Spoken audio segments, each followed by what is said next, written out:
All right, so I'm going to be calling out Ward Carroll because he's lying by omission about how the United States and Israel have been supporting ISIS and Al-Qaeda, and he keeps calling them HTS. HTS is just a relabeling of ISIS. That's it. Well, let's get into the video and talk about it. The fall of the brutal regime fades away, HTS leader Ahmad al-Sharaa, formerly known by his jihadi nom de guerre Abu Muhammad al-Jawlani, is trying to both keep the uneasy peace in the southeastern part of Syria while establishing a new national identity across the entire country. The first part of that identity is tolerance and moderation across sectarian and tribal lines. Al-Sharaa's dropping of his jihadi name is a signal of that intent. HTS forces occupying the major cities in the West, by and large, haven't harassed Christians or unveiled women, and Oh yeah, they're such good guys. Uh, no. Um, so he keeps calling Al-Jawlani here a jihadi, which is interesting verbiage to me because he's not calling him ISIS, which is exactly what he is. He was an ISIS terrorist. He was also in Al-Qaeda. So I already made a video talking about this stuff, and it's just amazing to me how Ward Carroll, who tries to carry himself as, reasonable and objective, is being dishonest and just advancing the lies of the mainstream media. So I already made a video about this, so it's easier just to go into this video and listen to what the evidence is. This guy Al-Jawlani is ISIS. Did an interview, a very softball fluff interview with the new leader of Syria, who they took over Syria. This guy is an ISIS head chopper. This is Al-Jawlani. Okay, and if you need proof that this guy that CNN did an interview with he was in ISIS and Al Qaeda. It says so right here. He was born in Saudi Arabia to a Syrian family from the Golan Heights. He joined Al Qaeda in Iraq. That's ISIS. And his release, blah blah blah, created the Al Nusra Front. That's Al Qaeda, with the support of Al Qaeda. Watch this. Okay, so that guy Al-Jawlani, who Ward Carroll was calling a jihadi, but he wouldn't call him an ISIS terrorist. That's lying by omission. He just keeps on calling him the leader of HTS or whatever. All right. So, and what pissed me off was when he brought up ISIS. So that's at 8:53. Let's counter-ISIS see. mission. And at this point, which plays a key role in the counter-ISIS mission. And at this point, perhaps it's You hear that? Key role in the counter ISIS mission. What? What? to their base in the Kandil Mountains of Iraq. The Turkish desire to eliminate the SDF stands in sharp contrast with the U.S. desire to preserve the SDF, which plays a key role in the counter-ISIS mission. Counter ISIS mission. Then he shows Blinken.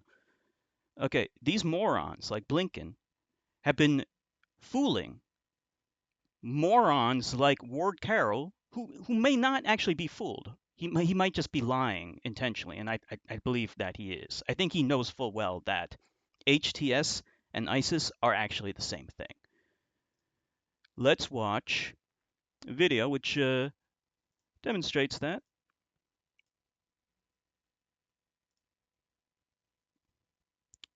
This is from Sabby Sabs,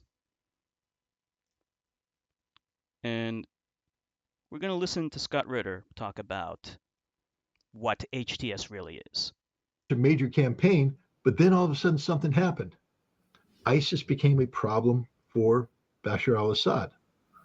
And so we suddenly stopped saying, oh, we gotta kill ISIS. And we started saying, as long as they rebrand themselves, as long as they rename themselves. So ISIS, Al-Qaeda became Al-Nusra, became other things. These Wahhabist, Salafist, anti-Assad elements. And we supported them. We funded them. We armed them. We trained them.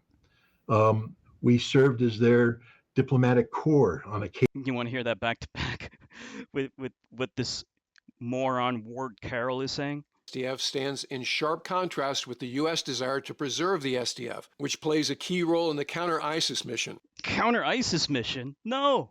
You heard Scott Ritter himself. United States and Israel supported ISIS and then just rebranded them as HTS.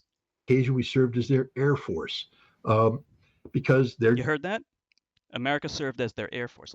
Let's listen to that again. diplomatic corps. On occasion we served as their air force. He's talking about ISIS. Because their job was to take down Bashar. These are the same people that were killing American soldiers in Iraq. I just want you to understand it. The guy that's sitting there in Damascus today killed American soldiers. Now you can say, well, he's talking about Al-Jolani, the guy that Ward Carroll was saying was an ex-jihadi. He wouldn't call him ex-ISIS. He wouldn't call him ex-Al-Qaeda, which he's both of those things. America shouldn't have been there. I agree. Okay, so one more thing. Actually, a few more things. Attacks in recent years and presumably remains a target.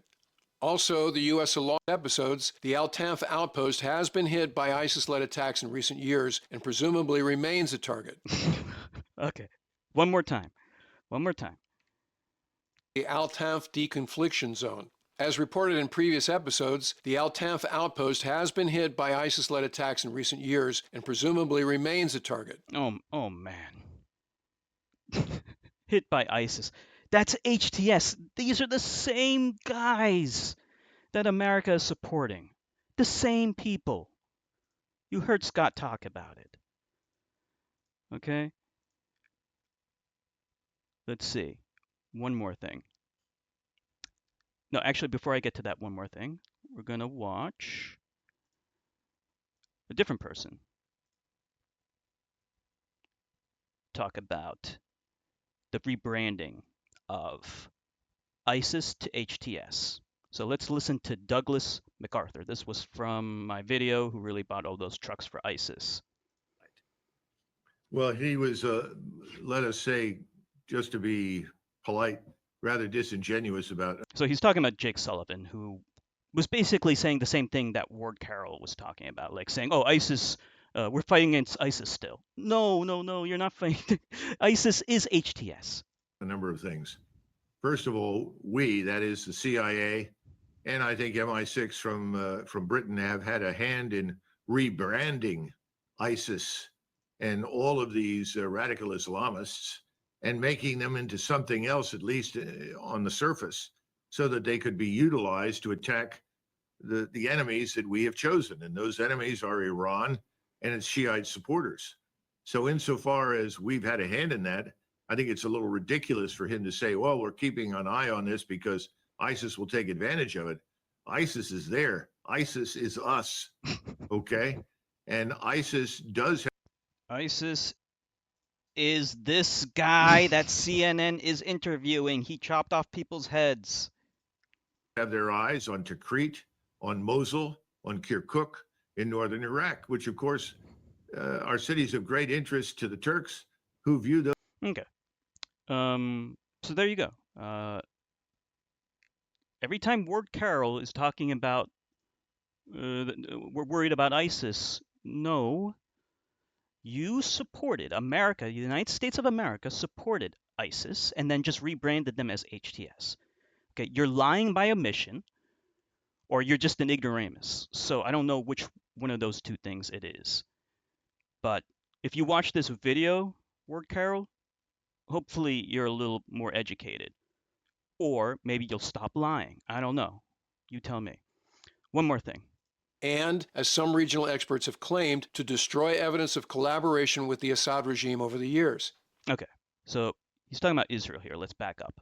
Military targets, both to eliminate the fall. In all of this, Israel has used the instability as an opportunity to push farther into the Golan Heights in Lebanon while striking Syrian intelligence and military targets, both to eliminate the fledgling government's ability to wage war and, as some regional experts have claimed, to destroy evidence of collaboration with the Assad regime over the years.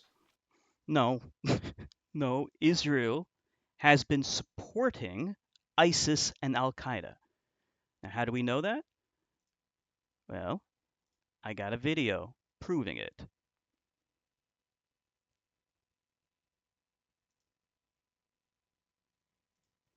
Watch this. Okay, you say no preference. There have been reports that Israel has been treating wounded Syrian rebel fighters in its hospitals on the border, including fighters from Nusra Front, which is, of course, the Al-Qaeda proxy in Syria. Do those reports worry you that Israel's helping wounded Al-Qaeda-aligned fighters? As I said before, in a different context, it's always useful also to deal with your enemies in a humane way. And I think that when you have people who are wounded and you can deal with them in a humane way, the considerations as to whether to take them in are not simply whether it's politically useful or whether it's politically So it's purely humanitarian, you say. So there's no tactical or political strategic... I didn't say there's no tactical. I said the main consideration, the immediate consideration is humane. But the tactical issues involved, I mean, you know better than me the phrase blowback. You don't think there's going to be blowback against Israel if you get into bed with a group like Nusra Front? No, I don't think so. I don't think there's going to be blowback. Why? Because I think that, unfortunately, the rules of the game in Syria are such that you can do anything that is not possible to be done anywhere else. Yeah, I think people said that in Afghanistan too. Would you also treat Hezbollah fighters? No. I would not treat... Have you not just contradicted what you told me No, 60 I've not seconds ago contradicted, about humanely treating your enemies? No. I think as far as Hezbollah fighters are concerned, with them we have a different account. So let me be clear, you're happy to treat Al-Qaeda fighters, but not Hezbollah fighters? We have a different account with Hezbollah, a totally different account, because Hezbollah has carried out the type of actions against us which preclude us from going into what the Al-Qaeda has done. Al-Qaeda, to the best of my recollection, has up to now not attacked Israel. Yeah, he's right. Al-Qaeda has never attacked Israel. And guess who else never attacked Israel? ISIS. ISIS never attacked Israel, except for one time, which you can see here. Israel forgives Daesh, which is ISIS. It's just a different name for them. They give them, these are Western names. Israel forgives Daesh for attack following apology. So Israel says here, they appreciate our military superiority. That's a lie. It had nothing to do with that. So we absorbed a single isolated attack executed by ISIS elements on the Syrian border. As we understand, it was done by mistake and it was only once. Israeli officials have refrained from providing any information about the unintentional attack other than to say it occurred on the border with Syria. Declined to elaborate on the nature of the terrorist group's apology, including the means by which it was delivered to Israel. So this was the only time ISIS ever attacked Israel, and it was done by mistake, and they apologized for it. So Israel has been supporting ISIS and Al-Qaeda this entire time. Again, this is an old article. This was from back in 2017. 2017. This was when America was fighting ISIS in Syria and Iraq. And Israel was supporting them during this time. Let that sink in. And Ward Carroll, you're a disgrace for not being honest, not telling people the truth about America supporting ISIS, and you just keep on calling them other things. You want to call them HTS. You want to call Al-Jawlani a jihadist or whatever, but you don't want to call him an former ISIS, not even former, he's still an ISIS terrorist who used to be in Al-Qaeda as well.